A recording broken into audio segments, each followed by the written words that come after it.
7 दिन हो गए इजराइल फिलिस्तीन को भिड़े हुए, लेकिन युद्ध विराम का फिलहाल दूर दूर तक कोई आसार नहीं।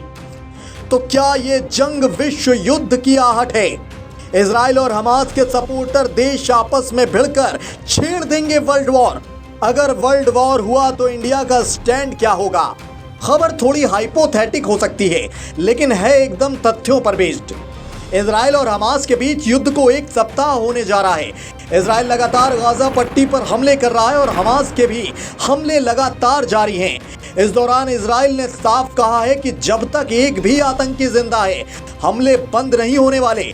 इसी बीच उसने गाजा को जाने वाली सप्लाई भी रोक दी है और फिलिस्तीनियों को गाजा पट्टी से दक्षिण की ओर जाने को कह दिया है ताकि नुकसान कम हो सके। मिस्र ने हालांकि अपने बॉर्डर को बंद कर दिया है, लेकिन ब्राजील ने मांग की है कि मानवीय कॉरिडोर खोला जाए। इसी बीच अमेरिकी राष्ट्रपति जो बाइडेन ने इसे होलोकॉस्ट के बाद इजराइल पर सबसे बड़ा हमला करार दिया है। अमेरिकी विदेश मंत्री ब्लिंकन ने जॉर्डन में फिलिस्तीनी राष्ट्रपति से मुलाकात भी की। यह इजराइल पर अब तक का सबसे बड़ा आतंकी हमला है।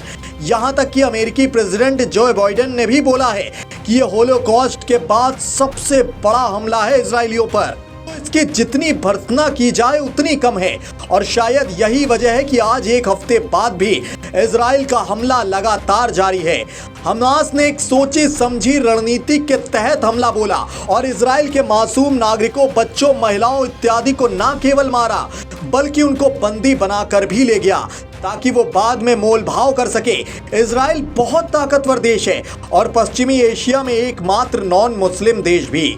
ये ठीक है कि मोसाद को इस हमले की भनक नहीं लगने पर सवाल हो रहे हैं, लेकिन ये तय है कि ये बहुत बड़ा आतंकी हमला है। इजराइल का जिस तरह इतिहास रहा है, वो जब तक हमास को लेकर अपने रणनीतिक लक्ष्य को पूरा नहीं कर लेता, इस आतंकी हमले की जड़ तक नहीं पहुंच पाता, तब तक वो रुकने वाला नहीं। इसके अलावा एक बात और है कि जिस तरह पूरी दुनिया इस क्षेत्र में व्यापार के लिए तेल पर निर्भर है, तो आने वाले दिनों में उसका वैश्विक अर्थनीति और राजनीति पर बड़ा प्रभाव पड़ेगा। रूस यूक्रेन के बीच युद्ध से पहले ही आसार इस बात के हैं कि वैश्विक अर्थव्यवस्था में खलबली मचे, इसलिए इजराइल को जो भी करना होगा वो अगले 4-5 दिनों के अंदर ही कर लेना होगा। उसके बाद बातचीत के लिए इजराइल पर दबाव बनाया जाएगा। नेतन्याहू ने तो पहले ही कह दिया है कि जब तक हमास का एक भी आतंकवादी जिंदा है, इजराइल रुकने वाला नहीं।